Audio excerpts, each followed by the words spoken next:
Hi, this is Dr. Dwayne Olson. Today I'm going to be talking about part of the nervous system here and how it relates to a patient that we just recently treated and some of the therapies that we used in our clinic.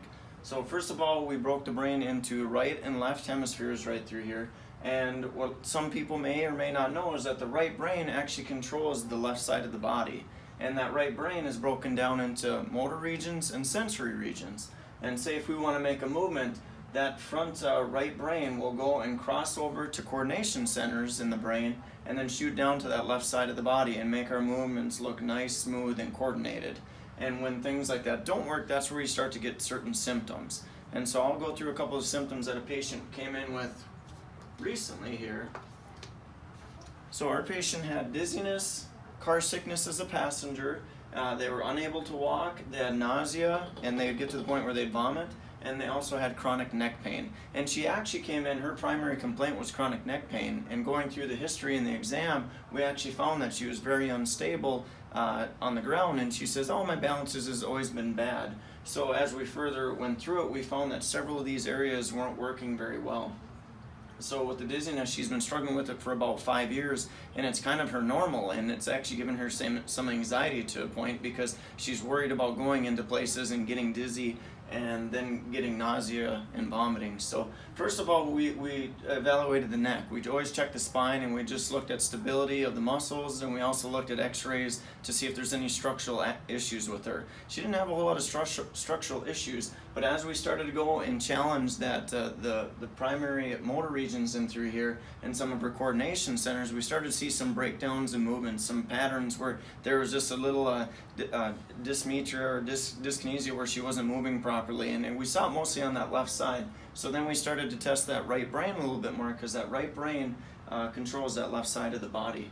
So we also discussed some of her car sickness there, and we started checking her vestibular system. The vestibular system tells you where your head is in space there. So if you lean forward, it engages other muscles in your body so you don't completely fall forward.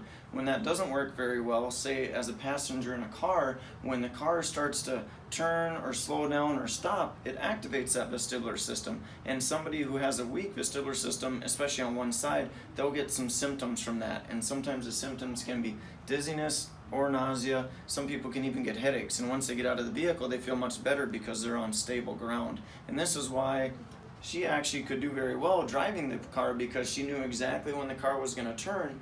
Her frontal lobe in her brain would actually override that vestibular system and tell it, hey, everything's okay, we're cool, we're supposed to be turning.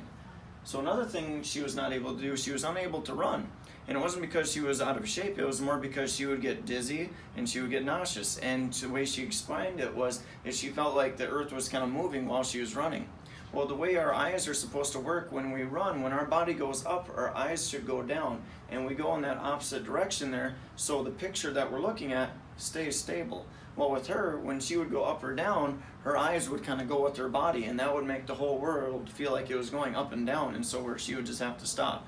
And so we found that her vestibular system, which makes her eyes go down and her body goes up, was not working very well, especially on that left side, because that left side shoots across and communicates with that right part of the brain and tells it what is our body doing. And if we don't get that signal, that's where we start to get some of those symptoms like nausea, some dizziness, as well as chronic neck stiffness, because that vestibular system fires down our posture muscles and tells us where it thinks we are. And if it's not giving it very good signals, that's where we start to get tightness on certain sides of the body. So she was actually getting tightness on the left side of the neck and the left side of the upper back there.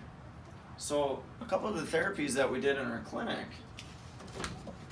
we went through some gaze stability because she was having some difficulty, like I said, with the running, with the being in a car where everything wasn't syncing up properly. So we had her do a lot of different therapies to try and get her gaze, her eyes to focus on things properly and to move when her head would move in opposite directions, so she wouldn't get those symptoms when she'd get up out of a seated position or go roll out of bed like she had been. Another thing we worked on was core stability. Anytime you work muscles in that spinal region right here, it goes up to certain centers of the coordination area and the vestibular system, and then that transfers up to here, and it just gives you better spinal stability. So we really focused on exercising that region by stimulating those areas and just really trying to retrain the brain into getting that area stable so it wasn't creating chronic neck tightness. Last thing we did, we worked on mostly left-sided coordination. Anytime you're moving the body, you're always using both sides of the brain, you're using both sides of the coordination system, the cerebellum, but we really hyper-focused on that left side, especially right where the eye centers are and the extremities, the upper extremities are too. So after, I would say we've probably been with her about 4 or 5 visits now, she feels more stable, she's more balanced from the hips on up. Still having dizziness, but like I said, she's had it for 5 years, so we have a lot of things to work through there. So if anyone is struggling with any kind of dizziness or vertigo disorders or any kind of difficulty with riding in a car or on a boat, or they feel like they're on a boat when they're really not, please give our clinic a call and we'll try and help you out. Thanks.